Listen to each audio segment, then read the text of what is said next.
All right, welcome to the Practical Independence Podcast Show. I am today's host, your boy Jermaine. Hey, we got another special guest on the show today, man. This cool cat over here, this light-skinned dude over here. Nah, it ain't Chris Brown. This is Mr. Brandon. I'm gonna let him give you a kind of synopsis, who he is, what he got going on.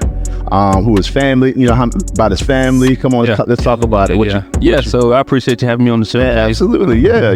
Brother, been cool since since the 1900s. Right. No, I really appreciate it. But yeah, I'm Brandon Kennedy. Born right here in South Carolina. I chose to stay here, raise my family. Right. I have a beautiful wife for 15 years, Tiffany. Right. Three kids, BJ, Bella, and Braxton. First time I ever had, kids in high school, middle and elementary. It's crazy to say. Oh my God. Wow. Yeah, so that's where we at. And I've been in real estate for 9 years. Okay. I've been a full-time real estate agent for the last year and a half. So it's been a journey in of itself, which is cool.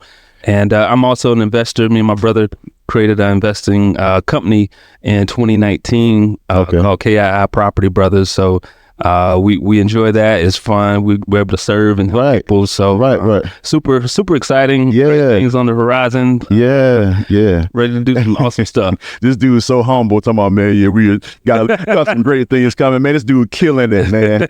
But man, how did you even get into real estate, and kind of tell us a little bit about that as well? Sure. Yeah, that's a great question. So I actually, growing up, I was always that kid, where I would see houses and it would just intrigue me. Yeah. My uncle, my mom's brother, actually, when I was a young teenager, he was one of the first people that I knew that owned like multiple houses. Like that dude owned I think maybe 10 houses. Wow. And in my head, I was like, how does somebody own 10 houses? I'm like, you're a millionaire.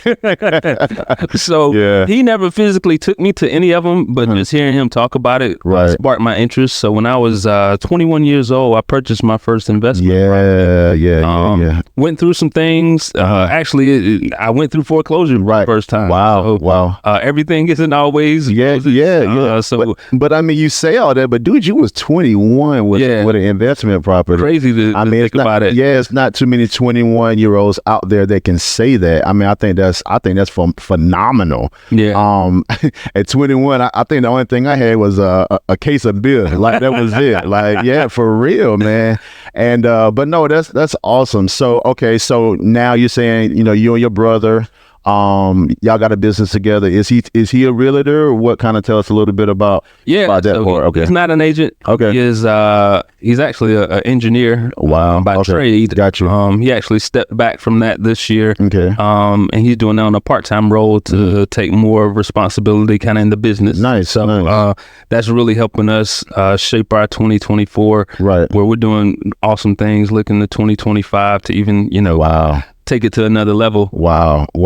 Okay, so the basis of what Practical Independence, what we talk about and what we do, is we desire to help young adults. Our focus is young adults, but I mean, everybody can go through a situation. Right. But our focus is young adults, so those that's living with their mom or living with a friend, to kind of help them move out, get out there on their own, and not only just get out there, but help them flourish while they're out there. So I think it's only fair. My personal belief, I know how I believe about what I believe about real estate. Right. Is that this is how you build wealth. This is the main thing. We often hear that all the time. Now I'm about to throw a couple of questions at you. Sure. Yeah. It may be a lot. Just let me know. But so we hear this term, real estate builds wealth. Mm-hmm.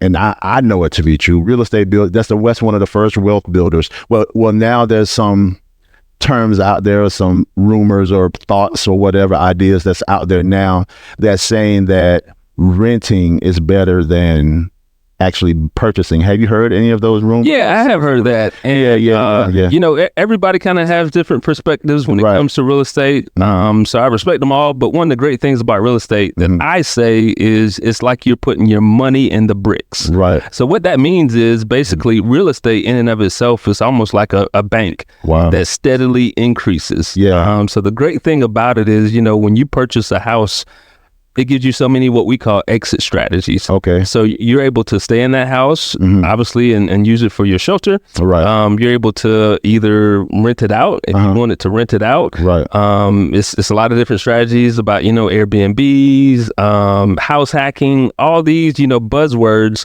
that give you some great exit strategies when it comes to real estate. So I'm always of the mindset that, you know, the stock market, that's one way to, you know, build wealth, but I like tangible assets, and I like to go, you know, walk in, touch, feel. I understand real estate, so it makes sense for me to invest in real estate. So that's what I kind of have to say. That, okay. We're going to put a pin in that exit strategy. We're going to come back to that toward the end. Remind me if I forget. But so back to when, you know, you said you were 21 getting in and you bought your first investment property.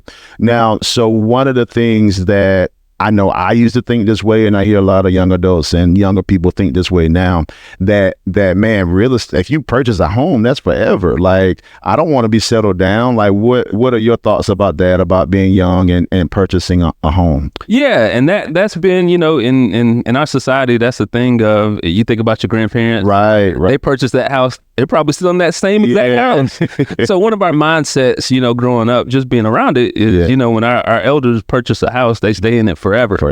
But one of the great things about what's been happening lately, especially in the housing market, is it's been a drastic increases in equity. Right. So you can purchase something, and I always say, if you purchase it, it's a lot that goes into purchasing. Right. So, you know, you have your closing costs, you have down payments, you have all this money that goes into the actual purchase. Right. But one of the things that actually keeps you from selling or not making money if you want to sell fairly quickly is that money that you put into it if you want to break even or make money. Right. So I always recommend within a 2-year minimum, depending on how the market is going, up to 5 years is probably that sweet spot. Okay. So you can get in something and you don't have to stay in it forever. Right. You can level up. Right. So you get in that house, and that house doesn't have to be, you know, on 1 acre, marble counters, right, all this stuff. So, you know, you can start somewhere, and you can build. So you started that maybe single family house under 200,000, live in it for maybe 2 to 5 years. Right.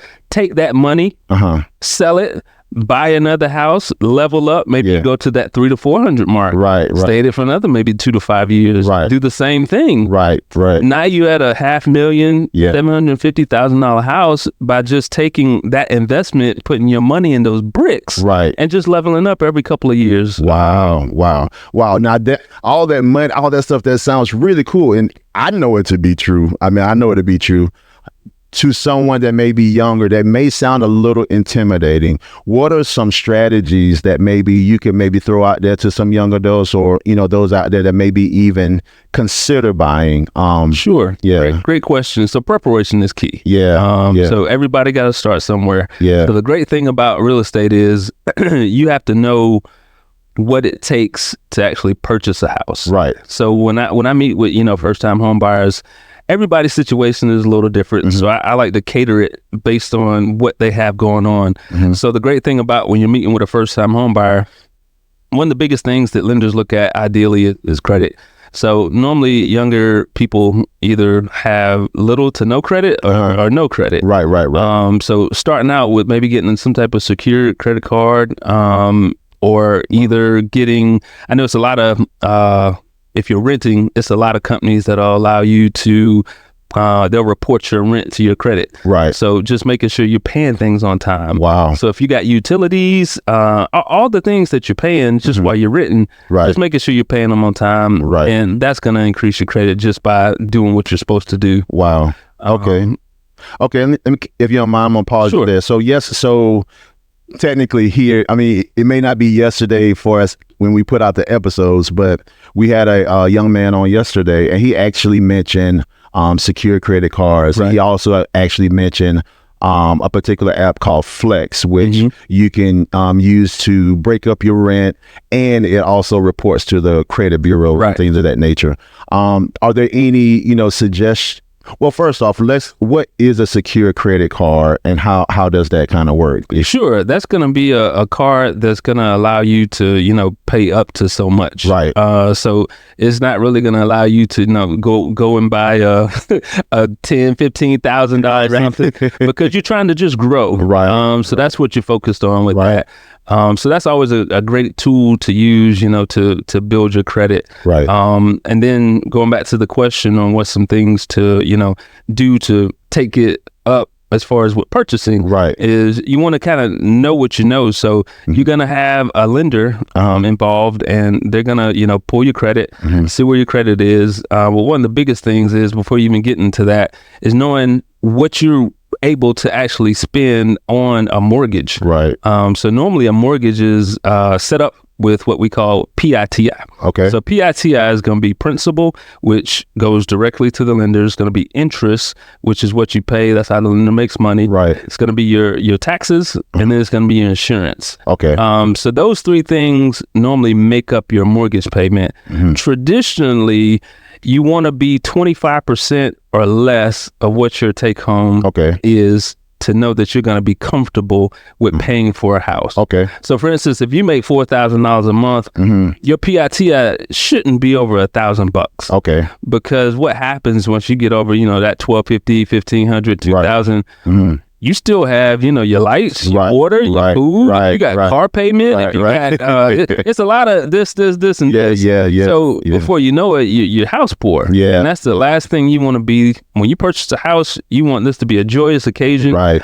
You want this to be something where you can pay it on time. Yeah. So that thing called equity continues to grow. Yeah. And you don't get any knocks on your credit. Wow. So those are some great tools to use to grow. And then in addition to that, you want to focus on, your down payment, your closing costs, but we can kind of get into that. Right. Well, onto down payments. Right. So we, I've heard of, when I was younger, I heard that term down payments on a house. I'm like, man, that's thousands of dollars. So what does that, is there like a percentage of what a down payment is? Right. Yeah. So it is a percentage. Yeah. So traditionally I always say it's going to be somewhere between 3 and 20% as far as the down payment. Most of the clients that I work with, I mean, it's 3.5%. Wow. I've obviously had clients that, do 20+% down payment that have that set up, and they've already prepared for it. Yeah. But most of the time you're looking at 3%. So if you're looking at $100,000 loan, that's $3,000. Okay. And in addition to down payment, you're going to also have closing costs. Right. So that's going to be the costs associated with, your origination fees, your stuff associated with attorney fees, all that good stuff. Right. And I always say, think of 3% for that as well. Okay. So if you're looking at a $100,000 house, down payment 3%, $3,000, closing costs about 3%, $3,000. So you're looking about $6,000. Right. Okay. So now that we're there, so let's talk about, we're gonna talk to younger Brandon. Right. Okay. If you could talk to younger Brandon, what would you suggest for him to do at that young adult age for us purchasing possibly purchasing a home, renting, whatever that may be? What would you be able to say to him? Yeah. First thing I would tell him is you got to come up with a budget. Yeah. When you start making that cash like young, I know the urge is to spend it all. Yeah. That's just what we do. Yeah. We never had money. Yeah. So it's like, man, we got thousands and thousands and thousands of dollars. I'm just about to go buy these rims. I'm about this, I'm about this. And I mean, that's all well and good. Right. And if you have the excess to do that, awesome. Right. But you got to make sure you set something aside. Yeah. So setting up some type of budget. I'm old school. I still kind of use Excel. Wow. And kind of have it. But it's a lot of apps. Yeah. It's a lot of things out there that you can use to set up some type of budget. But make sure that you have a certain amount going towards. If you know you want to purchase, I always say within 2 years, because that's normally what lenders want. They want you to have a work history of at least 2 years. Okay. So you get that first job, kind of have in mind, you know what, I need to save $9,000 to $12,000, whatever the case may be, right, and work towards it. So if you have something, maybe going towards a 401k, you can normally use those proceeds to go towards down payment. Or if you have some type of outside account where you just maybe set aside $150, $250 every month to go towards that account and allow it to grow. And then if you're getting taxes back and you're getting a lump sum, take a portion of that, throw it in the account. You'd be amazed at how quickly it grows, and you're like, man, I got 10K in the bank. And I've been doing this for a little bit. So that small little change in kind of your behavior, and still you doing your things, but it'll allow you to kind of get to a point where you're saying, okay, I'm ready. I'm actually legit ready to buy a house. And I've worked with clients, you know, for 3+ years to get them to a point where they're ready to purchase. And that's what brings me joy. Where I can serve somebody, give them these tools, say, you know what, stay on track. I mean, things will come up and it'll veer off a little. But if you can keep that car on the road and stay on track, you're going to get there. I promise you're going to get there. That's patience. I just remember my buying process, man. And, you know, you're hoping and wishing, you're thinking that this thing is going to go by quickly, but it's a process. It's a process. And I see a lot of times when you see people at the purchasing table, they signing the papers, they get emotional because that's hard work. It's hard work, and it's cool. But I kind of want to throw out there to our listeners as well, that you kind of have an advantage, because if you're still at your mom's house or you staying with family and friends, at the least, I would think maybe you're only giving 50% towards the bills. Let's just say 50%. But in most cases, I know mama ain't gonna make you pay everything. So I think this would be a good time and opportunity for them to save, because 100%. They don't have full-fledged bills yet. You know what I'm saying? And so that money could be saved fairly quickly. Most definitely. It's something, me personally, when I purchased my first house, I took advantage of a program called NACA. I didn't know you used NACA too. So they've changed a little bit. But I could have went the other route, but I chose to go NACA route just to go through it. And obviously the process was long. It took me, I think, maybe 5 to 6 months of kind of going through their process. It took us 3 years. So it was long, but you go through it, and with them, they were able to take care, no down payment, no closing costs. So I'm a product of someone helping me, and it's so many options out there for first-time home buyers. South Carolina Housing, where they, depending on kind of your income and stuff like that, they'll give you up to $8,000 to help with down payment, closing costs. If you're a teacher or if you work in the medical field, it's another option out there for, I think, time to time, up to $12,000 to help with these costs. So it's a ton of different options to help the first time buyer get in, because those numbers can be big. And I've even had clients, to go through certain programs, and to this date, I've had one client that we closed and she got back $2,500 check. Wow. Now that's not the case with everybody, but that's cool though. But you know what though? I think, I think that actually, I remember, because we did an NACA as well. I remember we put money down. I think I don't remember how much at the time. We put some money down, but then I actually remember getting a check back as well. It wasn't more than the amount that we put in, but I do remember getting it was a significant check back. So I mean, man, this process can be rewarding in so many ways. And so just kind of throwing this out there, did you take advantage of the interest rate buy down with NACA? I did, Okay. So I at that time I bought my interest rate down to 2%. Wow, that's what. So I mean, that's like unheard of now, but so you do have that option where you can buy rates down too if you kind of actually have extra money. So that's what we did instead of preparing. You do everything possible to save that money. And in that instance, I was able to take that money I would have used for a down payment and put that towards, buying down my rate. Wow. So some great things from preparing. Right. Yeah, we were able to buy our. Now this video is not sponsored by NACA. No, it's not. but NACA, if y'all want to sponsor, I'm your boy. Right. But yeah, we was able to buy our interest down to 2% as well. I think I know somebody. Well, I know somebody that has a 1% interest. Crazy. Yeah, 1% through NACA. But that's crazy. But wow. So younger Brandon, or even now, kind of throwing out there, talking to some of the young adults that's out there listening now. Is there a particular type of home that you would suggest to a young adult to maybe start looking at first? I understand that everyone's different, but some people may not even know what type of options there are to actually purchase. So because some people might be like, man, I want to buy a house, but I don't want to cut grass every week, or you know what I'm saying, or I want to go up and down stairs. So what may be some options to young adults that may be ideal, maybe for a first time purchase? Sure, yeah. So you always have your single family homes that are entry pricings. I always say under that, maybe 200,000. You'll have condos, right? In South Carolina, we're talking South Carolina. Yeah. Right. Yeah. You have condos, you have townhomes. All those particular properties are going to be lower kind of entry pricing. So it allows you the ability to, get in, and also at the same time, you're not breaking the bank, depending on kind of where you're at financially. Right. But a lot of times you're just getting out there, whether it's, using your Zillows or whatever the case may be, and just put in a certain amount and see what's available. Yeah. And that'll give you a good idea of kind of what's out there right now. Right.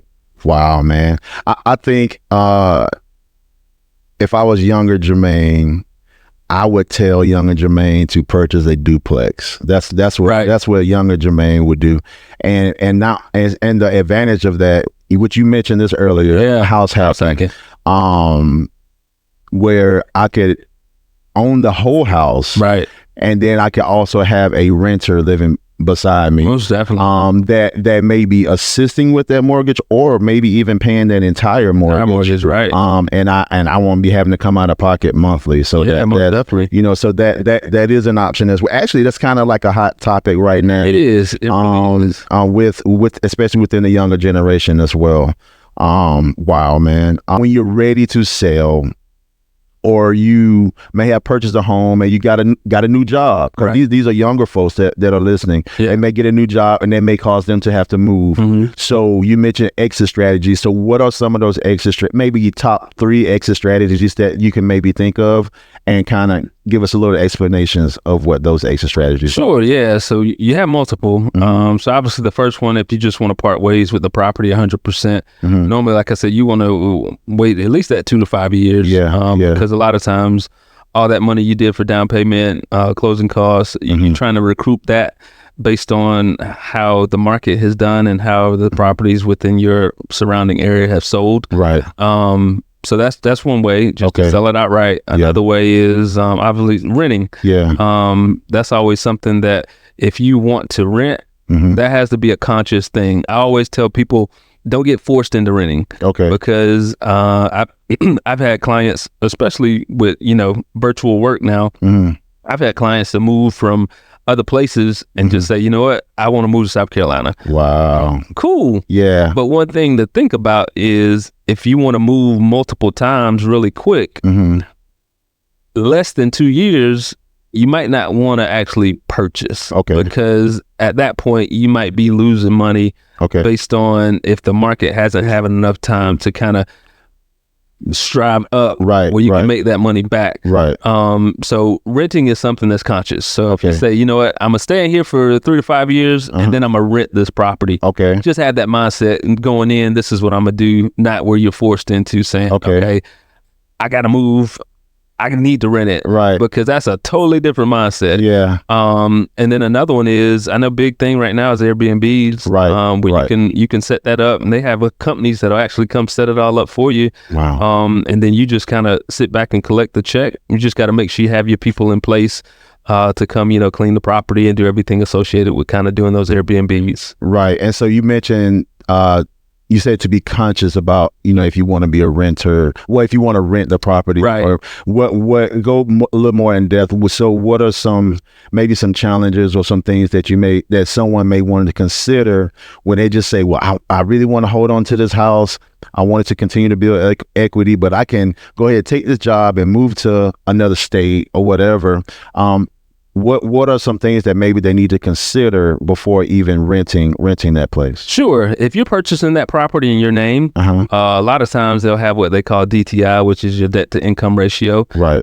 So based on your earnings, you may not be able to own another home. Okay. So if you're thinking about renting and then you just want to go and move and rent somewhere yourself, that's different. Right. But if you want to go somewhere else yourself and actually purchase a property, then that property that you're renting may not allow you to do that. Right. And everybody's situation is a little different. So you may be able to, but it just depends. So just something you got to think through. And then the whole process of, if you're not physically there, having some type of management company that could, manage the tenants. If, something breaks, they can have a handyman come over and take care of it. So just the forethought and all the things that evolve is around actually renting a property and knowing that if something happens, then you have to take care of it. And you don't want to lose money that way as well. Right. So of course, we've all heard a lot about some of the changes within real estate and things of that nature. For those that may be out there that may even have a thought of selling, what are some of those changes as far as maybe getting a realtor or even maybe considering to sell a house? What are some of those changes, or does it affect the seller or does it affect the buyer? Yeah. So one of the big changes is as far as how you're compensated as an agent. So now as far as a seller, the seller actually compensates the buyer's agent. Okay. Where previously it was a thing of the buyer's agent actually compensated, the seller's agent actually compensated the buyer. Okay. So all that's changed as far as with agency and the way that things are done now. So if you're looking to actually have what we call a buyer's agent, so at that point, you're going to have to, the buyer's agent will go over kind of agency with you and kind of tell you everything and give you options. So going in, you want to know that you may have to compensate your buyer's agent. Okay. So that's just something that you have to factor into your overall budget. Most buyer's agents are going to strive to, get the seller to compensate them so that doesn't fall on your plate. Right. But that's always something that with the change, it may be something that will affect you. So just a conversation to be had, right, and signed off on. And now, if you do want to see something, you do have to have some type of agency form filled out. Okay.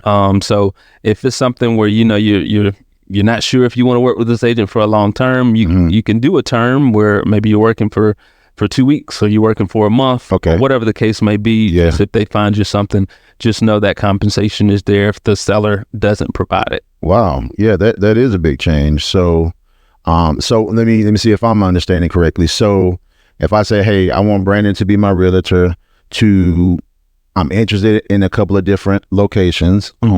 So you and I sign an agreement, right, over a particular time period, right, to work. So when I purchase that home, so within that closing costs and all of that or whatever, your fee is within that.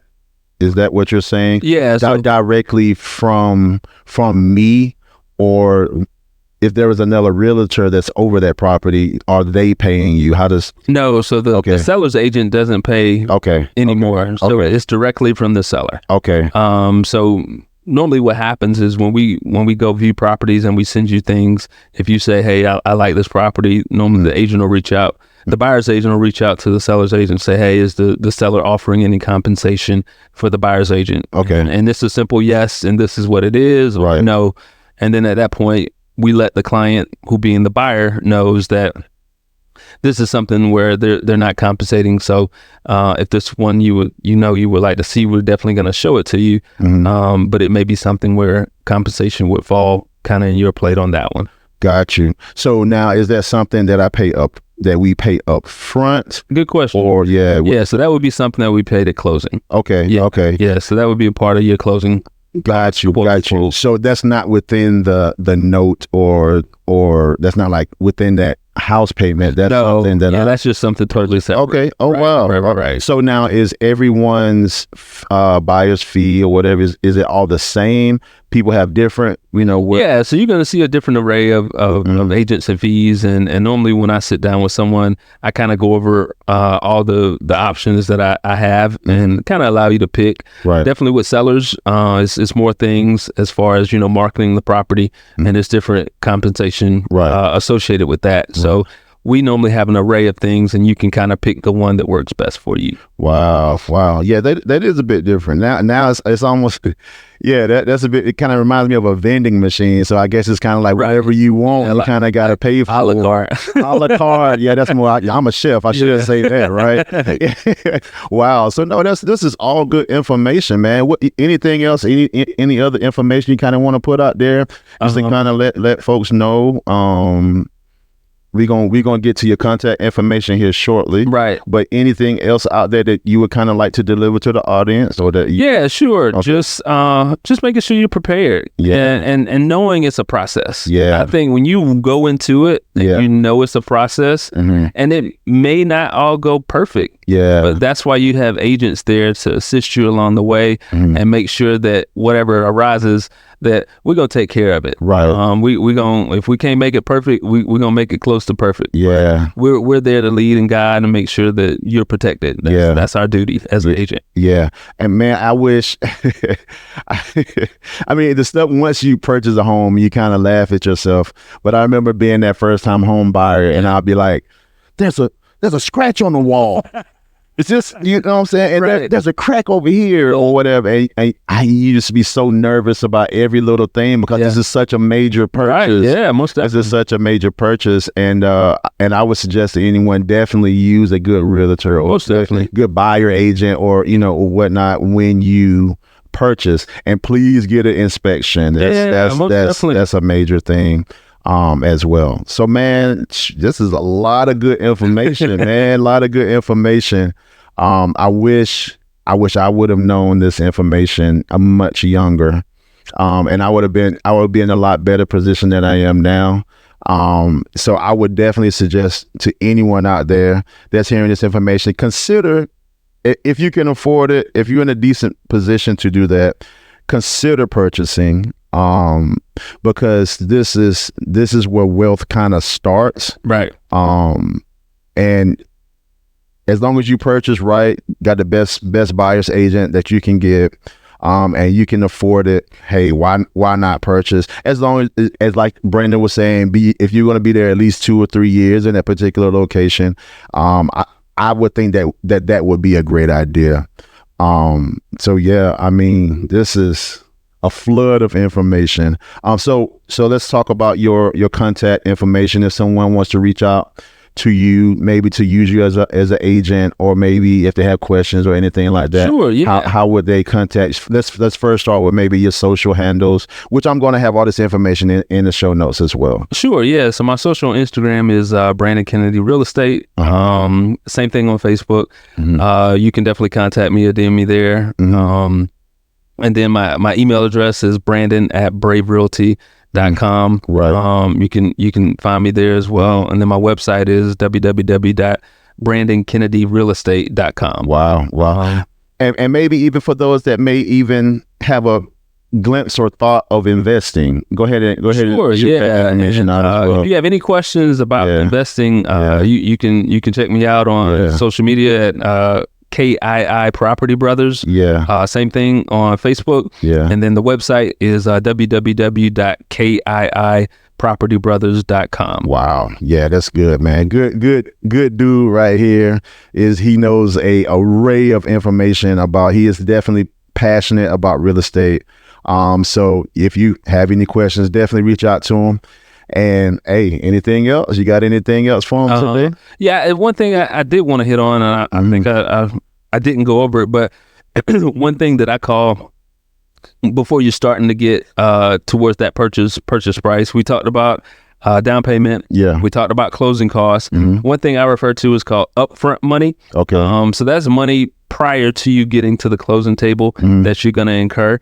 One of those things are going to be earnest money. When you're writing an offer, you're going to have the offer, you're going to have your pre-approval, and then you're going to have your earnest money. Normally it's $1,000 up to 1% of the purchase price, depending on the property. The second thing with that upfront money you're going to have is your appraisal fee. Some lenders will allow you to roll that into the loan. Other lenders want you to pay that outside of the loan. Normally appraisal fee, you're going to be looking $400 to $800, depending on the appraiser. And then you're also going to have, like you mentioned, your inspections. So we always recommend a home inspection, which is going to be an inspector who's going to come in, tell you everything about the house, print you out a report, go over it with you as detailed as possible. You're going to have an HVAC inspection, which is going to tell you about the heating and cooling of the home, the age of the unit, how it's performing. Also give you a report to let you know what is entitled with that unit. And then you're going to have a termite inspection. That termite inspection is going to be an inspector that's going to come and let you know if it's any active termites, any inactive termites, if it's ever been any type of cases. So those 3 inspections, upfront money, I always say recommend prior to closing, probably somewhere between $2,500 and $3,000 that you'll spend. Great thing about earnest money is it'll actually go towards the purchase of the home if you choose to move forward. So that's one thing to keep in mind. So you wouldn't lose that if you chose to back out and not purchase the property. The services of the termite inspection, the HVAC inspection, and the home inspection, obviously those are services. So if you chose not to purchase that property based on kind of what those inspections entailed, if the seller's not willing to fix it, then you would lose that. But the earnest money you would get back. So the home inspection and HVAC are 2 different? They are 2 different. Really? Normally your HVAC inspection will be performed by technicians that work on HVAC units. Normally your home inspection will be performed on licensed home inspectors, but they don't per se work on HVAC units. Not to say a home inspector can't give you kind of a breakdown of the age of the unit, stuff like that, but they're not gonna go as in depth as a actual HVAC inspection. I don't know if I remember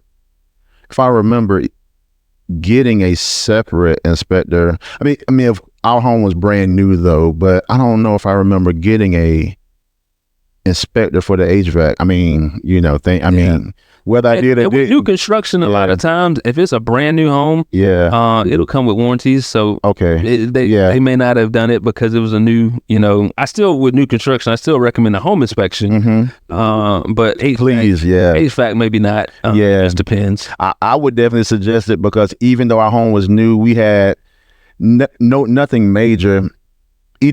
I think with I don't know if it's a NACA thing or if it was a home inspection thing or whatever.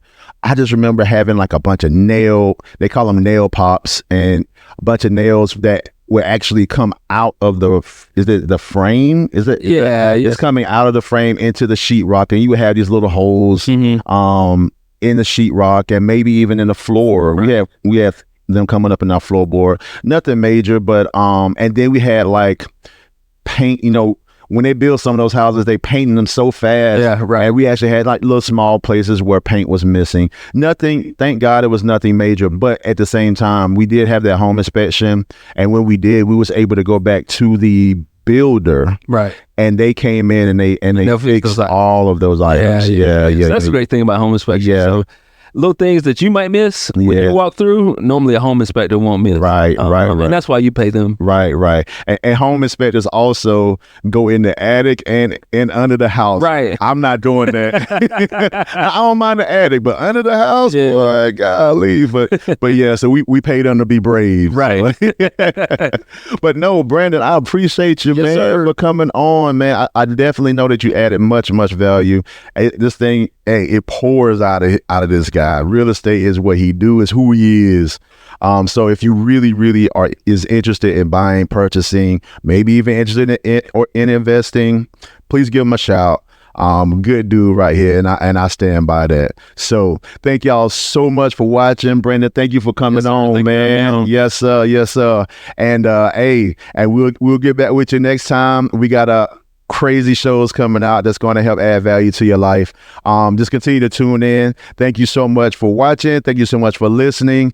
This is Practical Independence. I am your host, Jermaine. Hey, and we out of here.